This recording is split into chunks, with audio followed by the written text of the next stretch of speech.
नमस्ते दोस्तों, आज हम संविधान सभा के बारे में जानेंगे। उससे पहले एक वीडियो में हमने उद्देशिका, प्रस्तावना, प्रेमबल के जब बारे में जाना कि इसमें क्या क्या होता है। तो आज हम जो अगला वीडियो है इसमें हम संविधान सभा के बारे में विस्तार से चर्चा करेंगे। तो दोस्तों, संविधान सभा की सर्वप्रथम या संविधान की मांग सर्वप्रथम किसने की थी? तो हमारे महात्मा गांधी जी ने सर्वप्रथम किसकी मांग की थी? हमारे महात्मा गांधी जी ने सर्वप्रथम संविधान सभा की मांग उठाई थी। किसने उठाई थी संविधान सभा की मांग? सर्वप्रथम महात्मा गांधी ने संविधान सभा की मांग उठाई थी या प्रथम बार कहा था। संविधान सभा की मांग उठाई थी। संविधान सभा की मांग की किसने की? महात्मा गांधी जी ने सर्वप्रथम महात्मा गांधी जी ने संविधान सभा की मांग की। इसके बाद में संविधान सभा की मांग या संविधान का प्रस्ताव आया था अंग्रेजों के द्वारा सन 1940 में। सन 1940 में अगस्त प्रस्ताव के नाम से, अगस्त प्रस्ताव के नाम से क्या आया था? अगस्त प्रस्ताव के नाम से दूसरी बार संविधान सभा के बारे में ब्रिटेन के द्वारा एक प्रस्ताव लाया गया या इसको स्वीकार किया गया। लेकिन इसको क्या कि भारतीयों ने स्वीकार नहीं किया। और भारतीयों ने क्यों नहीं स्वीकार नहीं किया? क्योंकि जो इसके बाद में सन 1942 में, इसके बाद में इसके तहत सन 1942 में जो क्रिप्स प्रस्ताव आया। कौन सा प्रस्ताव? क्रिप्स प्रस्ताव। तो क्रिप्स प्रस्ताव आया था। तो क्रिप्स प्रस्ताव में क्या है कि जो मुख्य व्यक्ति थे वो तीनों ही व्यक्ति कौन थे? ब्रिटिश व्यक्ति थे या ब्रिटिशों के मुख्य अधिकारी थे। मुख्य अधिकारी 1940 के अगस्त प्रस्ताव में, और उसके बाद में जो 1942 का क्रिप्स प्रस्ताव आया उसमें भी मुख्य जो अधिकारी थे वो ब्रिटिश अधिकारी थे। इसलिए क्या नहीं किया गया? इसको स्वीकार नहीं किया गया। किसको स्वीकार नहीं किया गया? क्रिप्स प्रस्ताव को स्वीकार नहीं किया गया 1942 का, और 1940 के अगस्त प्रस्ताव को स्वीकार नहीं किया गया। तो इसके बाद में हम देखते हैं कि इसके बाद में हमारे संविधान सभा में जो संविधान की मांग उठाई गई थी और उसके तहत अगला जो मिशन आया उसको कैबिनेट मिशन के नाम से जानते हैं। कैबिनेट मिशन सर्वप्रथम हम देखते हैं कि कैबिनेट मिशन के तहत जब ब्रिटेन में एटली की सरकार बन गई थी तो हमारे देश को ये लगने लगा कि भाई अब स्वतंत्रता निश्चित है, और इसके बाद में हमारे देश में 3 सदस्यीय कैबिनेट मिशन भेजा गया। तो वो 3 सदस्य कौन थे? तो वो 3 सदस्य मुख्यतः कौन थे? तो पहला, दूसरा और तीसरा। जो प्रथम सदस्य थे sir Pethick Lawrence, sir Pethick Lawrence कौन थे? सर पैथिक लॉरेंस प्रथम सदस्य थे। इसके बाद में जो दूसरे सदस्य थे वो sir Stafford Cripps, sir Stafford Cripps थे। इसके बाद में जो तीसरे सदस्य थे सर स्टेफर्ड क्रिप्स के बाद में एबी अलेक्जेंडर, एबी अलेक्जेंडर। इसके अध्यक्ष, कैबिनेट मिशन के अध्यक्ष, कैबिनेट मिशन 3 सदस्य थे, ठीक है ना। इसके अध्यक्ष बनाए गए थे सर पैथिक लॉरेंस को। सर पैथिक लॉरेंस को इस कैबिनेट मिशन का अध्यक्ष बनाया गया। ये मिशन कब आया? तो सन 1946 में आया। कब आया? सन 1946 में आया। इसमें 3 सदस्य थे कैबिनेट मिशन में। पैथिक लॉरेंस को इसका अध्यक्ष बनाया गया, और इसके बाद sir Stafford Cripps, A B Alexander, तीनों मुख्य कौन थे? कैबिनेट मिशन के सदस्य थे, ठीक है ना। तो इस सदस्य इन तीनों के तहत क्या किसका निर्माण किया गया? हमारे संविधान का निर्माण की जो प्रक्रिया थी उसको शुरू किया गया। तो इसके बाद में हम संविधान की जो प्रथम बैठक हुई थी उसमें क्या हुआ और क्या नहीं हुआ उसके बारे में जानने से पहले हम थोड़े विस्तार रूप में चर्चा करेंगे कि संविधान सभा की प्रथम बैठक, द्वितीय बैठक और तृतीय बैठक में क्या हुआ क्या नहीं हुआ। ठीक है, तो संविधान की प्रथम बैठक,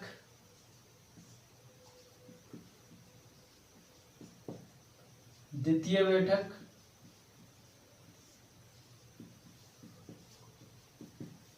प्रथम बैठक कब हुई थी? तो 9 दिसंबर 1946। इसके बाद में 11 दिसंबर 1946 और तीसरी बैठक 13 दिसंबर 1946 को हुई थी। 13 दिसंबर 1946 को जो प्रथम बैठक हुई उसमें 9 दिसंबर 1946 को जो संविधान सभा की प्रथम बैठक हुई उसमें संविधान सभा के जो अस्थायी अध्यक्ष, क्योंकि अस्थायी इसलिए थे क्योंकि उसमें जो प्रमुख सदस्य थे उनमें से सबसे बुजुर्ग व्यक्ति कौन थे? सच्चिदानंद सिन्हा थे। तो जो बुजुर्ग व्यक्ति थे उनकी उम्र का लिहाज करते हुए या उम्र को देखते हुए उनको ही क्या किया गया? सदस्य स्वीकार किया गया। तो संविधान सभा का अध्यक्ष किसे बनाया गया? सच्चिदानंद सिन्हा।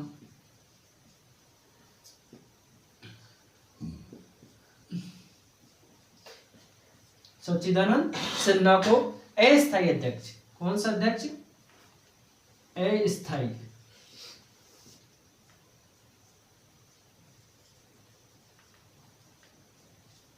अब एक क्वेश्चन ये बनता है कि जो सच्चिदानंद सिन्हा थे वो ब्रिटिश सरकार के द्वारा मनोनीत किए गए या निर्वाचित किए गए या उम्र के लिहाज से उनका जो मनोनयन या निर्वाचन किया गया? तो मुख्यतः आपको पता ही होगा कि भाई इसका न तो ब्रिटेन के द्वारा किया गया न और कोई मतलब ब्रिटेन के द्वारा निर्वाचित या मनोनयन किया गया, लेकिन ये क्या किए गए? ये उम्र के लिहाज से उम्र में अधिक थे तो इसलिए इनको क्या किया गया? अध्यक्ष स्वीकार किया गया। लेकिन ये क्या थे? एक अस्थायी अध्यक्ष थे।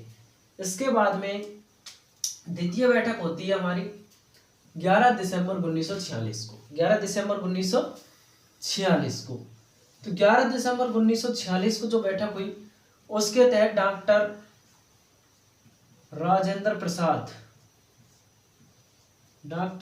प्रसाद को क्या किया गया? स्थायी अध्यक्ष, कौन सा अध्यक्ष? स्थायी अध्यक्ष स्वीकार किया गया।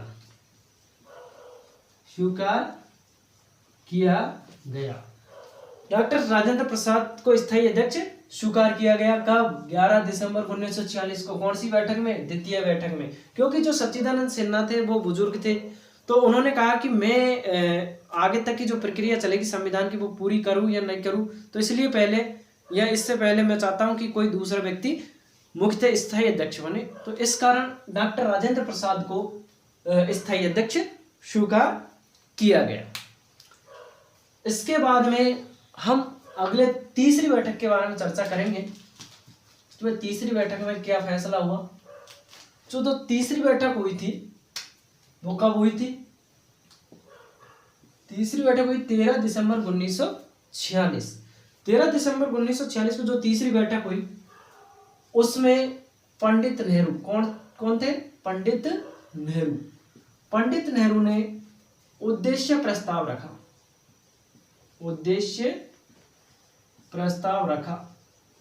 किन्होंने रखा उद्देश्य प्रस्ताव? पंडित नेहरू ने रखा। क्या रखा? उद्देश्य प्रस्ताव रखा। लेकिन क्या हुआ? उद्देश्य प्रस्ताव को स्वीकार नहीं किया गया। क्यों नहीं किया गया? क्योंकि मुस्लिम लीग के जो प्रमुख सदस्य थे या मुस्लिम लीग का इसमें से क्या हो गया? अलग हो गई थी। तो इसलिए डॉक्टर अंबेडकर ने भी कहा था कि भाई जब तक मुस्लिम लीग या उनके सदस्य नहीं आ जाते तब तक हम उद्देश्य प्रस्ताव या आगे की प्रक्रिया को धीरे धीरे सुचारू रूप से चलाएंगे। ठीक है ना? तो इसलिए इसको स्वीकार नहीं किया गया। लेकिन धीरे धीरे क्या हुआ? इसको जो स्वीकृति मिली, जो हमारे तीसरी बैठक में 13 दिसंबर 1946 को पंडित नेहरू ने जो उद्देश्य प्रस्ताव रखा उसको जो स्वीकृति मिली वो मिली थी कब? वो मिली थी 22 जनवरी 1947 को। 22 जनवरी 1947 को। तो ये उद्देश्य प्रस्ताव पारित कब हुआ? तो उद्देश्य प्रस्ताव पारित 22 जनवरी 1947 को पारित हुआ। क्या हुआ? पारित हुआ। क्या पारित हुआ? उद्देश्य प्रस्ताव। तो मुख्यतः क्वेश्चन बनता है कि भाई साहब जो हमारी प्रस्तावना है, जो उद्देशिका है, वो प्रीम्बल है, वो उसका आधार क्या है? तो उसका आधार क्या है? उद्देश्य प्रस्ताव। उद्देश्य प्रस्ताव किसने रखा? तो पंडित जवाहरलाल नेहरू ने रखा। कब रखा? तो कब रखा? ये रखा था तीसरी बैठक 13 दिसंबर 1946 को। तो ये पारित कब हुआ?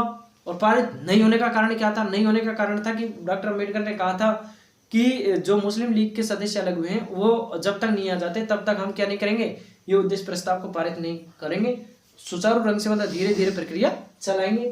तो ये पारित हो गया 22 जनवरी 1947 को। तब स्पष्ट हो गया था कि मुस्लिम लीग आने वाली नहीं है और भारत का विभाजन निश्चित है। ठीक है ना। तो इसके बाद में हमने मुख्यतः जान लिया कि तीसरी बैठक में क्या हुआ। नेहरू ने उद्देश्य प्रस्ताव रखा, वो पारित 22 जनवरी 1947 को हुआ। 13 दिसंबर 1946 को यह प्रस्ताव रखा गया था। ठीक है ना। इसके बाद में हम जो मुख्यतः सदस्यों के बारे में आती है कि वही सदस्य कितने थे और कितने किस किस क्षेत्रों में से थे, तो उसके बारे में हम विस्तार से जानकारी लेंगे। तो हमारी संविधान सभा में कुल सदस्य मनोनीत या कुल सदस्य 389। कितने थे? 389 थे। 389 में से 292, 93 और 4 सदस्य होते। 93 तो थे देसी भारत से,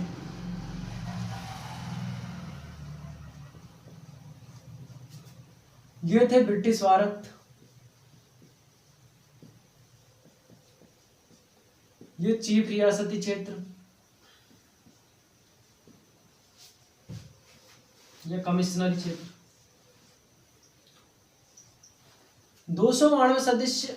अब ब्रिटिश भारत का मतलब है कि भारत ये क्या हुए थे। अब एक क्वेश्चन आता है कि जो हमारी संविधान सभा में वो 389 सदस्य हैं, ये निर्वाचित हुए थे या इनको मनोनीत किया गया था, या इनको निर्वाचित या मनोनीत दोनों किया गया। तो ये सदस्य में आपको पता ही है कि ये सदस्य क्या थे, निर्वाचित भी थे और कुछ मनोनीत भी थे। ये सभी तरह से मतलब सम्मिलन था।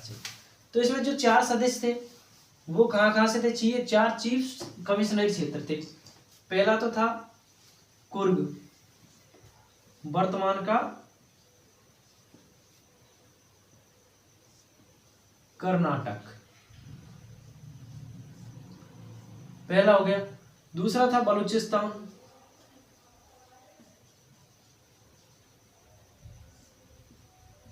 पाक में है। तीसरा था दिल्ली। चौथा था अजमेर मेरवाड़ा।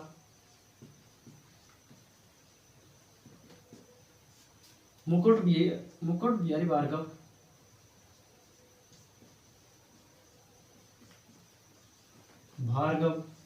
ये कहां से थे? अजमेर मेरवाड़ा क्षेत्र से क्या किए गए थे?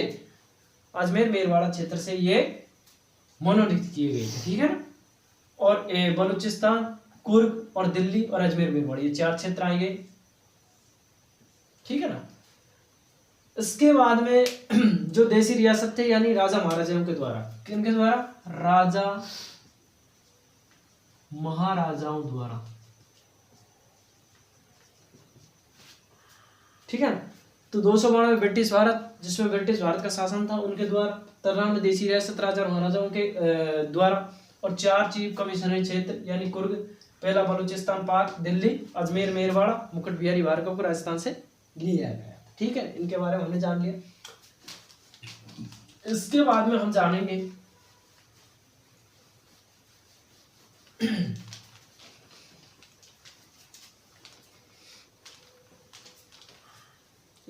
हम जानेंगे कि जो भारतीय संविधान की संविधान सभा थी उसमें बाबा साहब अम्बेडकर का आपको पता ही है पूरे संविधान में महत्वपूर्ण योगदान है और हमारे आदर्श भी हैं। तो बाबा साहब अम्बेडकर ने क्या हुआ था, इनका मतलब जो निर्वाचन हुआ था वो बंगाल सीट से हुआ था। कौन सी सीट से हुआ था? बंगाल सीट से इनका निर्वाचन हुआ था। बंगाल सीट से इनका निर्वाचन हुआ था किसका? तो बी आर अंबेडकर जी का, ठीक है। बी आर अंबेडकर जी का जो निर्वाचन हुआ वो बंगाल सीट से हुआ, और बंगाल सीट से होने के कारण क्या हुआ कि जब मुस्लिम लीग अलग हो गई थी, तो मुस्लिम लीग जैसे अलग हुई थी तो उसी टाइम के मुस्लिम लीग के आधार पर ये बंगाल सीट से जीत कर आए थे। तो क्या हुआ कि जो बॉम्बे की सीट थी, इसके बाद एक जो आपको पता ही भारत विभाजन हो गया, भारत विभाजन। तो भारत विभाजन के तहत क्या हुआ, बंगाल का दो भागों में बट गया, पूर्वी बंगाल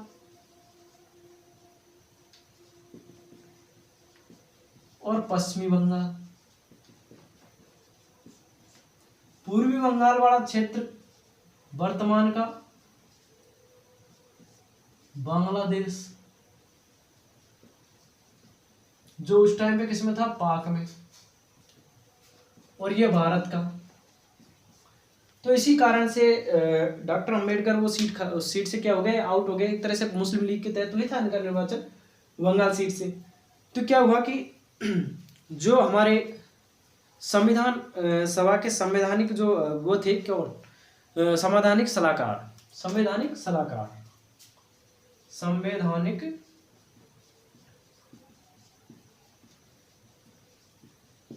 बी.एन. राव, बी.एन. राव के द्वारा डॉक्टर राजेंद्र प्रसाद से कहा गया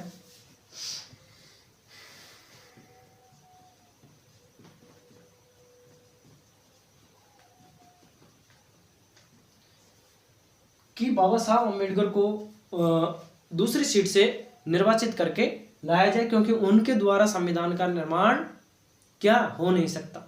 तो इसी कारण संवैधानिक सलाहकार बी.एन. राव के द्वारा डॉक्टर राजेंद्र प्रसाद को एक आदेश दिया गया, कहा गया। तो डॉक्टर राजेंद्र प्रसाद के द्वारा जो बम्बई का प्रांत है, उस बम्बई का एक प्रांत था, उस प्रांत से एम.आर. जयकर को क्या किया गया, एम.आर. जयकर की सीट को क्या किया गया, खाली किया गया। एम.आर. जयकर की सीट को क्या किया गया, एम.आर. जयकर की सीट को खाली किया गया, और एम.आर. जयकर की सीट की जगह बाबा साहब अम्बेडकर को वहां से निर्वाचित करके संविधान सभा में लाए गए, ठीक है। अब एक बात और है, प्रारूप समिति और प्रारूप, एक तो प्रारूप तैयार करना और एक प्रारूप समिति।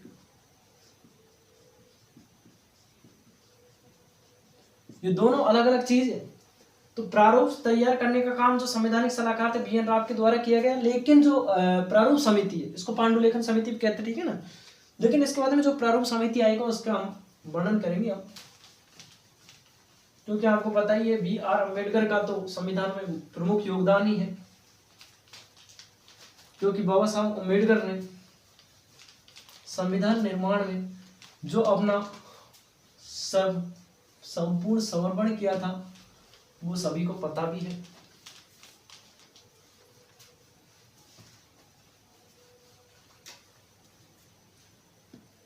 के.वी. राव एक संविधान सभा के सदस्य थे। के.वी. राव, के.वी. राव,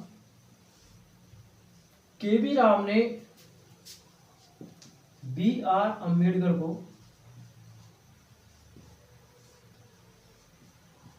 जी को संविधान का जनक व जननी दोनों कहा है। किसने कहा है? के.वी. राव ने। क्या कहा है? बी.आर. अम्बेडकर जी को संविधान का जनक और जननी दोनों कहा है। किसने कहा है? के.वी.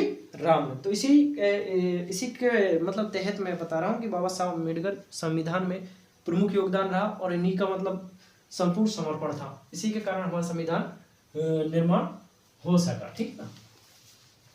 हालांकि निर्माण में तो सभी का योगदान है, इसको हम भुला नहीं सकते, लेकिन बाबा साहब ने भी अपना संपूर्ण समर्पण किया था, ठीक है ना।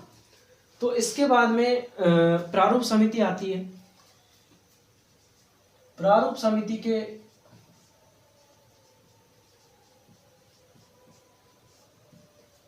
अध्यक्ष बनाए गए थे। ये एक 7 सदस्यीय समिति थी। कितने सदस्यीय समिति थी? 7 सदस्यीय समिति थी। इसके अध्यक्ष B.R. अम्बेडकर,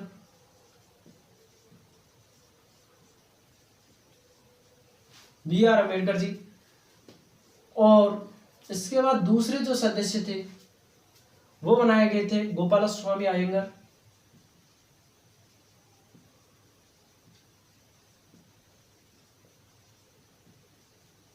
गोपाल स्वामी अयंगर। और इसके बाद में बनाए गए थे मोहम्मद सादुल्ला,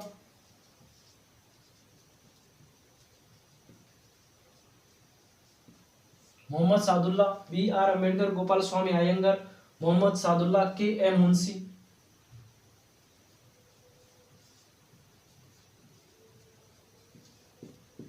कन्हैयालाल माणिकलाल मुंशी, कन्हैयालाल माणिकलाल मुंशी। टी.पी. कृष्णाचारी, टी.टी. कृष्णाचारी,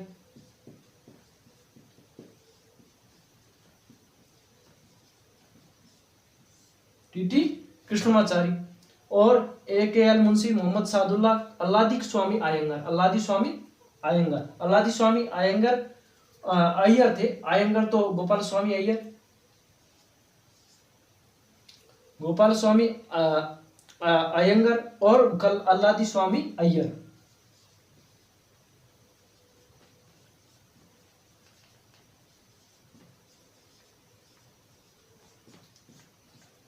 अल्लादी स्वामी अय्यर और एक थे माधवराव।